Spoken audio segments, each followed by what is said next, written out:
The 1985 Vampire Hunter D film is a work of Japanese fantasy horror. The story is based on Hideyuki Kikuchi's light novels, and the film has been directed by Tsuyu Ashida. It is the film that sheds light on the unusual vampire society where humans and vampires are seen coexisting for the very first time. The premise is both cliched and unique. Cliched because the audience is already well versed with both futuristic backdrops and advanced technology, as well as medieval vampire stories. However, the amalgamation of the two contrasting elements within the Vampire Hunter D universe is what makes it so unique. The story gives us D as its protagonist, who is a stereotypically popular, brooding, handsome, overly capable anime character. It finds its primary antagonist in a powerful count, who is willing to go the extra mile for what he considers to be fleeting entertainment. He also shows us how a long life can be boring, can't have a good time and a very long time at the same time. So in today's video, we're going to explore this very remarkable antagonist.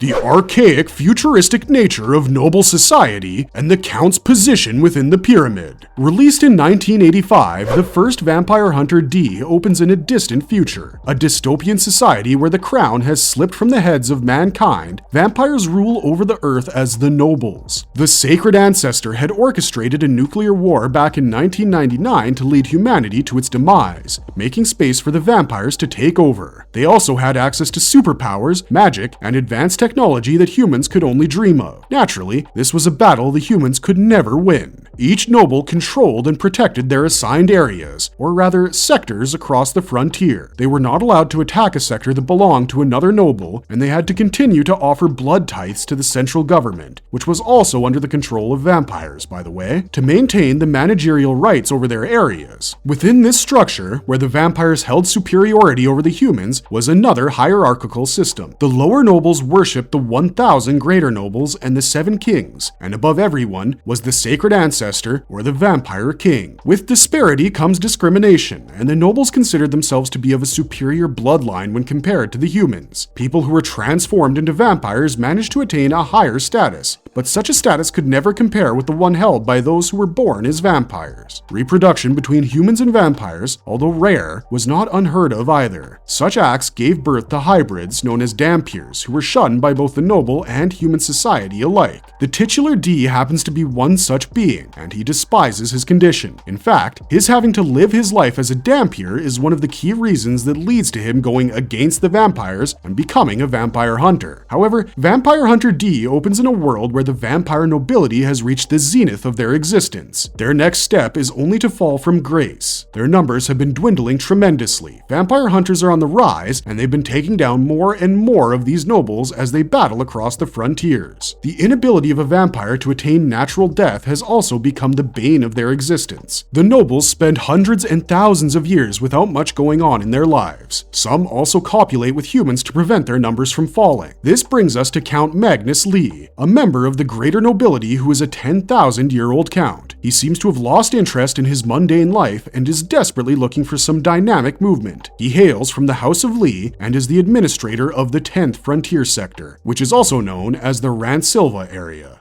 Who is the Count, and how noble is he? Count Magnus Lee is a man who is the very image of opulence. Dressed grandly in an all-black noble attire with a cape acting as the cherry on top, he is often seen sitting on the throne in his castle. And although his castle is not as grand as the one Carmilla lived in, it is massive nonetheless. In terms of appearance, the Count's emotions reflect on his face, such as the reddening of his eyes and fangs when his nature as a vampire gets triggered as a result of bloodlust, or his eyes becoming bloodshot when he experiences a sense of admiration. He and his daughter both seem to have a ghastly aura. Although he is a member of the greater nobility, he is technically a disgrace to the vampire society for marrying a human in the past and procreating with her. However, his human spouse obviously perished a long time ago, as humans are not immortal. Their daughter, La Armica, also seems to be oblivious to her own status as a dhampir. She believes that she is a pure-blood noble and detests the inferior humans and dhampirs. He comes across Doris Lang at the very beginning of the film when she trespasses in his domain. Spotting the beautiful human girl, he infects her with his vampiric bite, which is also known as the kiss of nobility. Count Magnus Lee does this not to punish her in particular, but because he intends to marry her. her. He professes his desire to have some momentum in his life to his daughter in a later scene. This is also a part of the movie that shows us how the vampiric inability to die is actually a curse. The movie revolves around Count Magnus Lee trying out several ways to make Doris his wife, while vampire hunter D tries his best to prevent that from happening, since that's his job. As a Dhampir, he is also not the biggest fan of mixing human DNA with noble DNA, and does not wish for any future generation to be born with the same miserable lineage and fate as his. As a noble, the sacred ancestor is the Count's progenitor. Magnus Lee has a massive photograph or painting of the sacred ancestor in his castle, and, like every other noble, seems to respect him to a great extent. His castle is also defended by futuristic photon cannons and security cameras, although it has a more old-school appearance with its medieval architecture. Inside the castle lies a large courtyard with sculptures that resemble the ones from German castles in the Middle Ages. Beneath the castle lays a lair, which is home to the mutants known as the Midwich Medusas. An interesting fact here would be the Lee family's sleeping chamber of choice. The castle has many a gorgeous and luxurious chamber for people, but Count Magnus Lee and his family have a penchant for sleeping exclusively in coffins beneath the earth. While preparing for his wedding with Doris, he also prepares 2 coffins, with the second one being Doris's after he turns her into a vampire.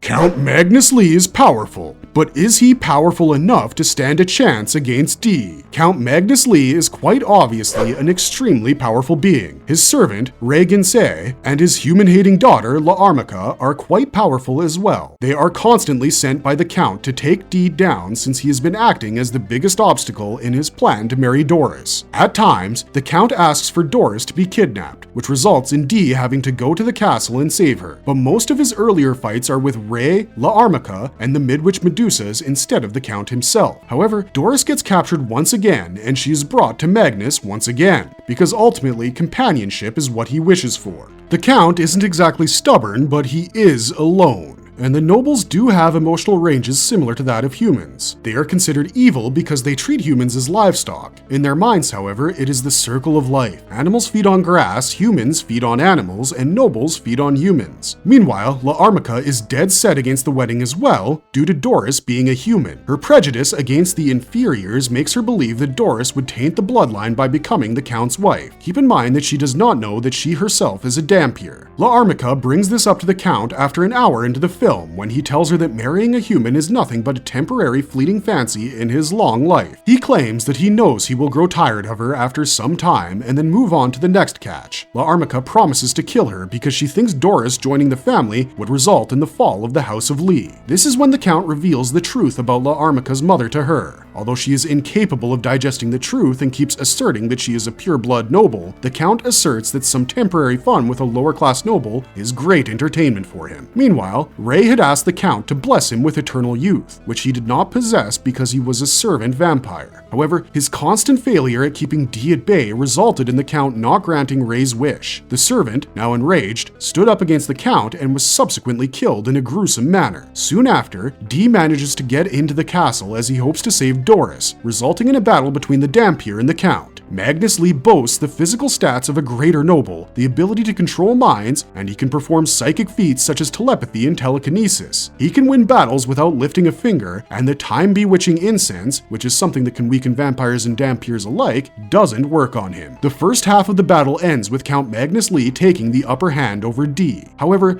D unleashes his own telekinetic powers while on the verge of death. The Count had been trying to use the sword to behead D via his telekinesis, and the Dhampir's strength was not enough to counter it. However, when he did manage to do so, he turned the sword away from him and quickly stabbed Count Lee in the heart. With the Count pinned in front of the pictures of the sacred ancestor, he gets to see the similarities between D and the ancestors' faces. He is also astonished by how a Dhampir is more powerful than him, which leads to him concluding that D is a descendant of the sacred ancestor. Of course, D is canonically the second strongest character in the Vampire Hunter D verse after the sacred ancestor himself. However, D denies these claims and leaves with Doris while the castle begins to crumble with its Count dying. As it all comes to an end, Doris is also released from Count Lee's bite and gets the chance to continue living her simple life while D bids her and her brother goodbye as he leaves.